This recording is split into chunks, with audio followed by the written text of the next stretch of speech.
आज सका मौसा करदे ठाकुर पूजा मु खाली प्रणाम करदेली ठाकुर पादुक टे नहीं आसीगली रोसे घर को।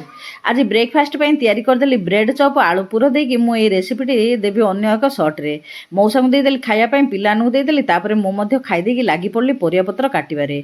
मौसा आनी आज चलना ताकू देखी मत इच्छा है टे आंबुल बेसर करने से परियापत्र सब कटाकटी कर मसला बाटी बसईदेली टे फुटण फाटण कर मसलाटा देदेली पानी देकी सीझापी छाड़देली लंका गुंड हलदी गुंड लुण पकई तापर देदेली टिके बैगण आउ टमाटो आंबुल टिके मध्य देदेली सीझीगला फुटणटी देदेकी तापर ओल्लैदेली।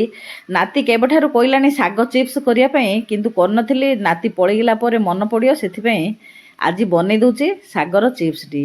चिप्स हो सारापर देदेली मौसा खायापी पिलानू देदेली मु खाईदेली। समस्ते खाई सारापर रेडी हो गलु जीवाई ब्रह्मपुर रूबी हॉस्पिटल को। आज मौसांकर हम आखि ऑपरेशन।